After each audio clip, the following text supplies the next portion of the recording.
আসসালামু আলাইকুম। আশা করি সবাই ভালো আছেন। সম্প্রতি আমি আমার সোশ্যাল মিডিয়াতে এই স্ক্রিনশটটা শেয়ার করেছিলাম। যেখানে আমি দেখিয়েছিলাম কোনো একটা সিঙ্গেল ক্লায়েন্টের কাছ থেকে Upwork-এ আমি $৭১,000+ আর্ন করেছি। বেশ কয়েক বছর অবশ্যই। এবং ওভারঅল Upwork-এ আমার ক্লায়েন্ট রিটেনশন রেট হচ্ছে 71%। তার মানে বেশিরভাগ ক্লায়েন্টের সাথেই আমি লম্বা সময় দীর্ঘমেয়াদে কাজ করে থাকি। এরকম না যে আমার নিশটা আমি যে নিশে কাজ করি সেই নিশটা লম্বা সময় কাজ করার মতো। মানে নট নেসেসারিলি। আজকে আমি আপনাদের সাথে এরকম ৬ টা টিপস শেয়ার করব আমার বাস্তব অভিজ্ঞতা থেকে। আপনারা যদি ৬ টা টিপস ফলো করেন তাহলে আপনি যেই নিশেই কাজ করেন না কেন আপনি লম্বা সময় কাজ করতে পারবেন যেকোনো ক্লায়েন্টের সাথে। ১ম টা হচ্ছে ফার্স্ট ইমপ্রেশন ম্যাটার। আপনি যখন কোনো একটা ক্লায়েন্টের সাথে নতুন কাজ করা শুরু করলেন, ১ম ৭ দিন বা ১ম ৩০ দিন খুবই গুরুত্বপূর্ণ। ১ম দিকে আপনি তার সাথে কিভাবে কমিউনিকেশন করছেন, আপনি দ্রুত তার মেসেজের রেসপন্স করছেন কিনা, আপনি নিয়মিত রিপোর্ট করছেন কিনা এবং আপনি ডেডলাইন অনুযায়ী কাজ জমা দিচ্ছেন কিনা, এই সময় কিন্তু একটা আপনার ইমপ্রেশন তৈরি হয়। মানে আপনার সম্পর্কে ক্লায়েন্টের একটা ধারণা তৈরি হয় যে না, এ দ্রুত রেসপন্স করে, এ ডেডলাইন অনুযায়ী কাজ জমা দেয়। তাহলে ১ম সময়টা আমাদেরকে একদম 100% 110% দেওয়ার চেষ্টা করতে হবে। ডেডলাইন অনুযায়ী কাজ সাবমিট করা, দ্রুত রেসপন্স করা, এই বিষয়গুলো আমাদেরকে খেয়াল রাখতে হবে। দ্বিতীয় বিষয় যেটা সেটা হচ্ছে ক্লায়েন্টের বিজনেসটাকে ডিপলি বোঝার চেষ্টা করুন। আপনাকে ক্লায়েন্ট কিন্তু কোনো একটা প্রবলেম সলভ করার জন্য হায়ার করেছে। সো আপনি service, not only sales service, আপনি তার প্রবলেমটা সলভ করার চেষ্টা করেন, তার বিজনেসটাকে ডিপলি বোঝার চেষ্টা করেন। আপনি যখন তার বিজনেসটা ডিপলি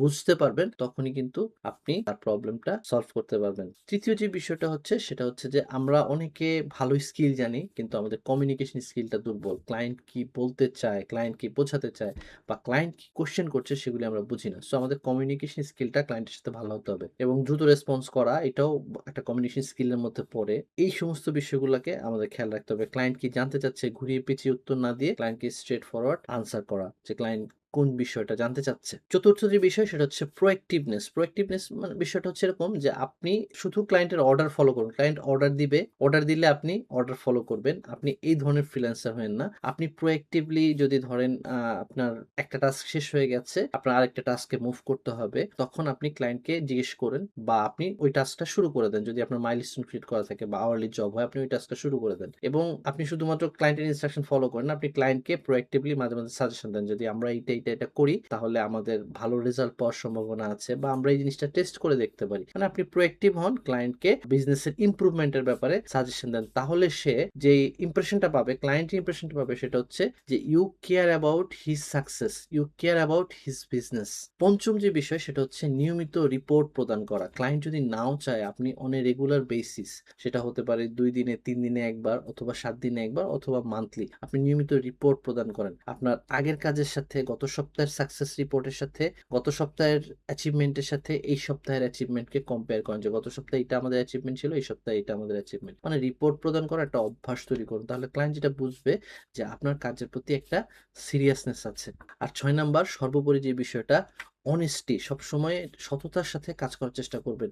আমরা যখন কাজ করতে যাই আমরা মানুষ, আমাদের ভুল হতে পারে, খুবই স্বাভাবিক বিষয়। আপনার যদি কোনো কাজে ভুল হয়ে যায় আপনি সেটার দায়িত্ব নিন। সেটা স্বীকার করুন যে আমি এই কাজটা করতে গিয়ে এই ভুলটা করে ফেলেছি।